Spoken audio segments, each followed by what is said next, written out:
Putain, il fait beau. Petite FAQ des familles là. On est trop bien. Prenez un petit casse-dalle, on va se poser, on va se mettre bien. C'est parti.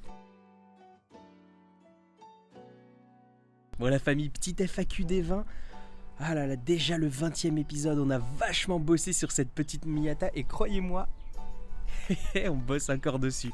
Donc aujourd'hui la famille, épisode 20. Donc tous les 10 épisodes sur cette chaîne, j'ai décidé de vous répondre directement en vidéo, donc aux commentaires qui reviennent généralement le plus souvent, les plus récurrents et surtout les plus pertinents, histoire que tout le monde puisse avoir les informations, bien que je réponds le plus souvent directement à vos commentaires. Mais là je me suis dit, allez, on est bien, on est chill, on a bien avancé sur la voiture, je suis sûr qu'ils ont plein de questions. Donc ce que j'ai fait, c'est que je vous ai posé une question sur Instagram. Beaucoup d'entre vous ont posé la question. J'ai évidemment fait une petite sélection parce que beaucoup de questions sont revenues. Et j'ai évidemment aussi récupéré des commentaires entre l'épisode 10 et 19. Donc à l'avenir, si vous avez des questions et que vous voulez faire partie de cette FAQ, n'hésitez pas à poser vos questions dans les commentaires des vidéos. Comme ça, moi je peux y répondre à l'épisode 30. Alors avant de commencer, n'oubliez pas le petit pouce bleu la famille, ça fait vraiment grossir la chaîne aujourd'hui, 20 épisodes quand même. C'est un truc de dingue et tout ça c'est justement grâce à vous, grâce à vos pouces bleus, grâce à vos abonnements, parce que vous faites grossir la chaîne et franchement moi ça me motive, mais vous avez pas idée. Merci à tous en tout cas, merci à tous ceux qui viennent d'arriver sur la chaîne et bienvenue à tous dans cette grande famille qu'est la nôtre. Petite question d'Aurélien, quand est-ce que je vais monter ces jantes ? C'est une bonne question, ça se voit que tu me suis sur Instagram parce que dans mon Insta, j'ai posté les jantes en question. Ça va bientôt arriver sur YouTube, ne vous inquiétez pas. Pour le moment, les routes sont encore un petit peu salées par chez moi, donc j'ai pas trop envie de les mettre tout de suite. On va attendre un petit peu et je vais les mettre. Question d'Issam. Est-ce que je vais mettre un spoiler ? Alors déjà pour le début de ton commentaire, merci beaucoup mon frérot, ça fait super plaisir de lire ça. Moi ça me touche vraiment en tout cas. Un petit spoiler, je vais du coup vous spoiler, sans mauvais jeu de mots. Il y en a un qui doit arriver cette semaine. Je vais peut-être le monter ce week-end, on verra en fonction du temps et en fonction de ce que je dois faire sur la voiture. Mais si c'est pas ce week-end, ce sera la semaine prochaine. Petite question de Nicolas. Alors, est-ce qu'il y a une différence entre les NA et les NB ? Alors la différence principale, elle se trouve ici, c'est les phares. Clairement, après évidemment les NB sont un peu plus modernes, on va dire au niveau de l'intérieur, au niveau de la forme des sièges, mais globalement c'est exactement la même chose. Question de Mathis, est-ce que tu vas faire quelque chose avec les chaises ? Alors, les sièges de la Miata, justement, je les ai retirés, c'est pas pour rien. Alors crois-moi que oui, il va y avoir du taf dessus, vous allez le voir très bientôt, si ce n'est pas cette semaine. Petite question de MatGT, vers quelle autre japonaise j'aurais pu me tourner ? Et qu'est-ce que je pense de la MR2 phase 2 ? Alors déjà je vais te parler de la MR2 phase 2, c'est vraiment pour moi la plus belle de toutes les MRS qui existent selon moi. La phase 3 je suis vraiment pas fan, elle m'a traumatisé dans Gran Turismo. La phase 1 elle est un peu cubique, enfin c'est un style, faut aimer. Mais la 2 pour moi c'est la plus belle de toutes les MR et de loin. Je regardais des vidéos d'une chaîne américaine qui l'ont passée en Ardo Grey, ils ont fait une petite prépa dessus. Putain, qu'est-ce que je la kiffe cette voiture. Mais après, je t'avoue que je l'aurais pas acheté moi personnellement. Moteur central arrière, si je dis pas de bêtises et tout. Je suis pas convaincu au point d'en acheter une, mais je kiffe. Par contre, vers quelle autre japonaise j'aurais pu me tourner à part la Miata ? Je peux te dire que avant d'acheter la Miata, j'ai failli, mais c'était à ça, j'ai failli acheter une RX-7 FC et j'ai failli également acheter une Supra MK3. Alors pourquoi je les ai pas achetées ? C'est tout simplement parce que déjà une FC, il faut quand même un savoir, c'est des moteurs rotor, donc des Wankel, c'est un peu compliqué, il faut beaucoup se renseigner avant de se jeter sur un projet comme ça. Et ce qui m'a refroidi un petit peu pour la Supra, c'est que c'est un Atmo. Alors j'aime beaucoup les moteurs Atmo. Mais je me suis dit, bon, quitte à acheter une Supra, autant prendre directement un moteur turbo et faire les petites modifs, etc. Il y a certaines turbos que je préfère en Atmo et certaines Atmo que je préfère en turbo, c'est tout. Et là, je me suis dit, bon, je préfère quand même, c'est une Supra et le mec vendait ça, mais au prix d'une turbo. Donc, j'ai laissé tomber et je me suis mis à chercher d'autres voitures. Donc, aujourd'hui, j'ai la MX-5. Mais j'en ai une autre également que je vais bientôt vous montrer sur YouTube. Peut-être cet été, je sais pas. Je pense qu'aux 5000 abonnés, je vais vous faire une grosse présentation sur ma deuxième voiture projet que je bulle dans secret. petite question de Olof qui souhaite connaître la réglementation en France par rapport au body kit, ajouts, etc., etc. Alors, c'est simple, si tu ne déclares pas, c'est pas légal. En fait, toutes les voitures doivent rester stock. Ça, c'est la loi telle qu'elle est. Tout ce qui est modification d'organes de sécurité, c'est-à-dire le freinage, si tu prends des pneus qui ne sont pas agréés par le constructeur, si tu prends par exemple un pare-choc, etc., etc., il faut que tu repasses ta voiture aux mines. Donc vraiment dans le texte de loi tel qu'il est, c'est ça. Alors évidemment, il y a une certaine souplesse, d'accord. Tu vas pas avoir les flics au cul s'ils voient par exemple que tu as un pare-choc, tu vois, ou un truc comme ça. Ils vont pas te casser les couilles. Par contre, toi, quand tu vas passer au contrôle technique, ça va être un peu plus compliqué. Et si tu as un accident, l'expert qui va passer, par exemple, si tu as flingué ton pare-choc, peut dire c'était pas quelque chose d'origine, on remplace pas. Vous vous débrouillez, c'est à vos frais. D'accord ? Par exemple, si tu as bousillé ta voiture, tu l'as rayée ou tu l'as flinguée, elle est d'origine, là, l'expert va passer, constater et faire un devis en fonction de ça. Par contre, si tu as mis un body kit sur ta voiture et que tu l'as bousillé, ils te rembourseront pas. Et si par exemple tu as modifié des organes très importants au niveau du châssis, par exemple des combinés filetés, si tu as modifié des jantes, si tu as modifié même du freinage, tu as mis par exemple un kit gros frein, pour toi c'est peut-être de la sécurité, mais pour eux, t'es plus du tout dans les clous. Ça veut dire que si tu fais un accident avec ça, eh bien, ils peuvent tout simplement refuser de te rembourser. C'est assez compliqué les lois en France. Mais évidemment, comme je vous dis, il y a une certaine souplesse. Il y a certains trucs qui sont possibles, pour d'autres ça ne l'est pas. Il y a des fois où il y a des exceptions, des fois non. En fait, c'est toi et ta chance. Mais évidemment, après, tu peux quand même modifier ta voiture. En fait, si je dis pas de bêtises, mais renseignez-vous. Je vous dis des choses, mais n'hésitez pas également à vous renseigner, parce que j'ai pas la science infuse.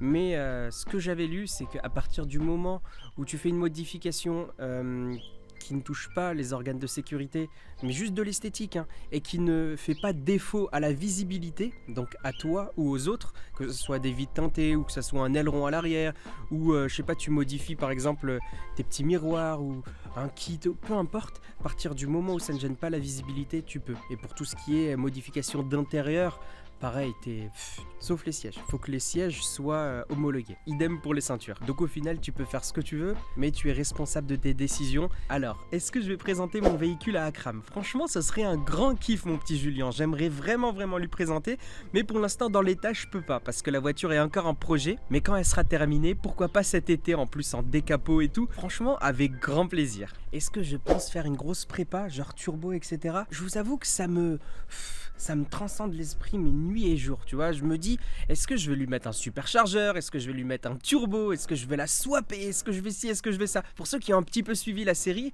on a vu que les segments étaient un petit peu fatigués sur la Miata, donc je dois bosser sur le moteur. Là, actuellement, je vais être honnête avec vous, je préfère franchement réparer plutôt que remplacer. Mais c'est vrai que ce serait un grand kiff. Mais pour l'instant, j'aime la voiture telle qu'elle est, et comme je vous ai dit dans la vidéo, j'ai également une deuxième voiture projet qui, elle, est un peu plus radicale, on va dire. Donc pour l'instant, je recherche pas vraiment la puissance avec la Miata. J'aime énormément le 13B de Mazda, donc le moteur qu'il y a dans les RX-7 notamment. Je me suis dit pourquoi pas rester dans la maison Mazda et le mettre là-dedans, ça ferait un beau projet. Mais pour le moment, je préfère réparer. Et ensuite, on verra par la suite, pourquoi pas mettre un 13B. Et pour ça, il va falloir que je me trouve un pont, il va me falloir de l'aide, comme je vous ai dit en début de vidéo aussi, par rapport à la FC. Il faut accumuler énormément de connaissances pour pouvoir swapper, parce que j'ai pas envie d'aller dans un garage, jeter de l'argent et me dire c'est bon, j'ai fait le swap. Non, ça n'a ni queue ni tête. J'aimerais bien le faire moi-même, le swap. Et pour ça, il faut énormément de connaissances. Donc pour l'instant, je vais d'abord réparer, et ensuite remplacer par un 13B. Ça, c'est une possibilité. Mais comme je vous ai dit, il faut attendre un petit peu, que je me renseigne et que je sois bien informé de tout pour faire un swap, et surtout que j'ai le matériel nécessaire. Alors Issam, comment te dire que tu m'as porté bonheur, mon frérot ? Il est là, il est bien arrivé, le petit aileron. Donc je pense que je vais le monter ce week-end, tranquillement, au calme. Je vais vous faire un petit unboxing et comme d'habitude, je vais vous faire un petit teaser sur mon Instagram. Donc n'hésitez pas à vous abonner, la famille. Du coup, la famille, je vais continuer tranquillement dans la voiture parce que voilà, je suis posé, je suis pas assis sur le sol, c'est un peu plus confortable mine de rien. Alors je vous arrête tout de suite, je vais pas filmer ce véhicule sur la chaîne, je suis désolé Manaout et tous ceux qui ont mis le petit like sur son commentaire. J'ai pas trop envie tout simplement parce qu'en effet c'est le véhicule de mon taf. Et puis rien de transcendant, HDI 70 chevaux, vous allez vous faire chier clairement. Donc mis à part ça, on va continuer un petit peu vos petites questions. Et il y a une question par contre, comment elle m'a séché de rire, c'est celle du frérot Garage Babes qui a une petite 370Z rouge du Seigneur Pack Nismo. Elle est insane, n'hésitez pas à aller voir sa chaîne les gars, allez lui donner de la force, il mérite. Et du coup il m'a sorti, t'en as pas marre d'énerver les youtubeurs, genre Pog, Akram, etc. Mais qu'est-ce que je dis peu s'ils comprennent tout de travers, moi je dis rien de méchant pourtant. Petite question de Mathis qui me dit à quoi ressemblerait la Miata une fois finie. C'est une bonne question putain. Alors moi je sais juste un truc, c'est que j'ai toujours voulu d'une MX5 rouge avec un gros écran, du carbone partout et un intérieur beige avec des jantes en chrome. Selon ce que j'ai dans le sous-sol et ce qu'il y a déjà sur la voiture, crois-moi qu'on est bien parti. C'est tout ce que je peux te dire pour l'instant mon frérot, c'est du jamais vu pour le moment. Alors Yuri the Tiger, t'as envie d'entendre le bruit qu'elle fait actuellement? Bah voilà. Bon, maintenant qu'elle est un petit peu à chaud, je vais te faire écouter ce que ça donne.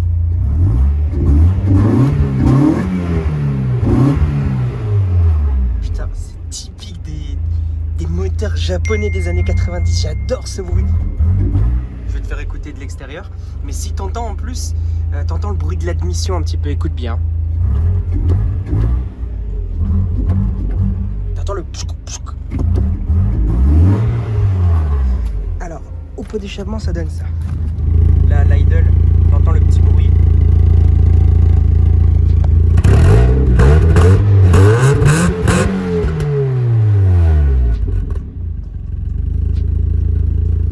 Alors, j'espère que ça t'a plu.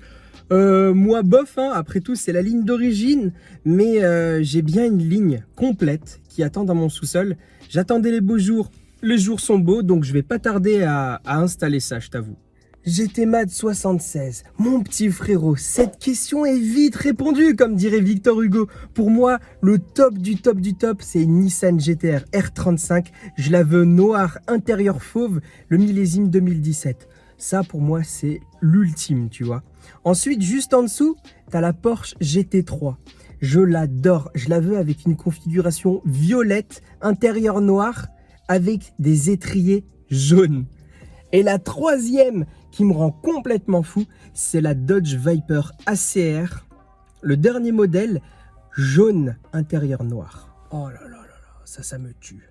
Pour cette question, je vais te donner plus ou moins un prix, une fourchette, parce que je t'avoue que j'ai pas les chiffres en tête, mais seulement de ce que vous avez vu, pas ce qui va arriver. Juste du prix de la voiture jusqu'à maintenant en termes de modification, on en est autour de, ouais, allez, 8, 8,5, 9, 9,5.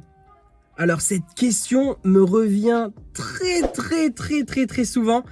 Est-ce que c'est une bonne voiture pour débuter? Oui, mais toutes les voitures sont des bonnes voitures pour débuter au final. Il suffit juste d'aligner le petit billet pour l'acheter et pour l'assurer. Mais en vrai, c'est très économique. Parce que les MX5 NA ou NB, il me semble les NB, tu peux en trouver des 90 chevaux. D'accord? Donc en jeune permis, tu vas voir ton assureur, tu leur dis « Ouais, j'ai une voiture un peu ancienne qui m'a pas coûté cher. Et en plus de ça, 90 chevaux, ça te coûtera moins qu'une Clio 3. » Alors, à ces revanches, je les ai achetés sur Amazon, mon frérot. La meilleure première voiture, selon moi, c'est une 106 Kid. Clairement, c'est vraiment la meilleure voiture pour se faire les dents. C'est facile à réparer, c'est fiable, c'est solide, c'est rigolo. Franchement, une 106, pour moi, il n'y a rien de mieux pour débuter. Alors, pour cette question, il n'y en a pas que une, il y en a 3. Alors, la première, est celle que d'ailleurs j'aimerais tellement racheter pour pouvoir la restaurer, faire comme la Miata, c'est la E30 de ma mère. Alors celle-là, oh, putain, aujourd'hui, pour moi, une BM E30, c'est encore 1000 fois plus beau que les nouvelles BM qui sortent avec les grosses calandres gigantesques. La E30 et la E34 525 TDS, putain, ces deux BM là, oh, putain, qu'est-ce que je les aime tellement fort. Et pourtant, je suis pas quelqu'un qui s'intéresse énormément aux BM. J'en aime quelques-unes. J'aime beaucoup les E92, les E46, ça me rend complètement dingue. J'aime énormément les E36, mais pour moi, la plus belle de toutes, c'est la E30, suivie de la E34. Ensuite, la deuxième voiture qui m'a marqué, c'était celle de mon oncle. À l'époque, tu vois, donc je suis né dans les années 90. À l'époque, mon oncle venait me récupérer avec une Audi A3. C'était une A3, elle était grise, avec les jantes là, avec plein de trous, vous savez, comme sur la Golf 3 de farine de blé. Elle était insane. En fait, avec le recul, je me dis, what the fuck, la conf, hein. Elle était grise, intérieur jaune. Bref, c'était une voiture... À l'époque, t'étais roi du pétrole, t'avais cette voiture, t'étais un gros BG, hein, laisse tomber. Hein. Et cette voiture-là, je sais pas, elle m'a marqué. Franchement, cette voiture m'a bien marqué. Ensuite, la dernière, c'est celle de mon grand-père. C'était une Volkswagen, c'était une Passat CL. Elle était noire. Je vous mets une image quelque part. Quand il l'a démarré, ce bruit très particulier du moteur essence, l'espèce de volant comme dans les Golf 2 avec un klaxon carré au milieu. T'avais, je sais pas, cette odeur d'essence qui rentrait à chaque démarrage parce qu'il n'y avait pas de kata, il n'y avait pas de FAP, il n'y avait rien. Tu vois, c'était des voitures de la mécanique POC. Tu tournes la clé, ça démarre. C'était l'époque où Volkswagen te faisait des voitures, tu les foutais dans un mur. C'était pas la voiture qui avait un problème, c'était le mur. C'était un truc de dingue. Et ces trois voitures-là, ouais, ça m'a bien marqué. Et pourtant, vous voyez, aujourd'hui, je suis un amoureux des voitures japonaises. Et celles qui m'ont le plus marqué sont allemandes. Après, vous savez, ceux qui me connaissent depuis très longtemps, j'ai roulé longtemps en Golf 7. Mais voilà, pour vous dire, les trois voitures qui m'ont marqué, qui ont bien marqué mon enfance, c'est ces trois-là. J'ai eu mon permis il y a quelques années maintenant. Je crois que je l'ai eu quand j'avais 19 ans, 18, 19 ans, je me rappelle plus. Je crois plus vers mes 19 ans. Et la première voiture que j'ai conduite, donc on m'a annoncé que j'avais le permis de conduire. On m'a envoyé l'attestation. Et la première voiture que j'ai conduite, c'était une Fiat Fiorino. Oui, ce que tu vois là c'est cette espèce d'Occasion. Bon, après, c'était pas la mienne, mais franchement, je l'ai conduit celle-là. Oh mon Dieu, et bah crois-moi que c'est super formateur parce que j'ai appris à faire des créneaux avec. Il n'y avait pas de direction assistée. 4 vitesses, mon pote. 4 vitesses. Après, j'ai conduit également une 106, la fameuse 106 Kid. 4 vitesses aussi, blanche, intérieur bleu. C'était rigolo. Après, j'ai conduit une Clio 1, mais la première voiture qui était vraiment à moi, entre guillemets, c'était une Peugeot 207 que vous croisez de temps en temps sur ma chaîne. Bon les amis, on va s'arrêter là pour cette vidéo. Ça fait quand même déjà pas mal de questions que vous m'avez posées. Évidemment, quand vous m'envoyez un commentaire, j'y réponds. Comme ça, vous avez votre réponse directement. Vous n'avez pas besoin d'attendre l'épisode 30. Mais si ça devient très intéressant, j'hésiterai pas à refaire une vidéo sur vos questions à l'épisode 30. Donc n'hésitez pas la famille à m'envoyer un maximum de pouces bleus. Comme ça, vous me donnez de la force. Et surtout, n'hésitez pas à envoyer des questions, mais allez-y à foison, comme ça moi je peux vous en faire une vidéo. Allez-y, pas de timidité, il n'y a pas de questions bêtes. C'est parti la famille. En tout cas, je vous laisse sur cette fin la famille. Ça m'a fait plaisir de parler un petit peu avec vous.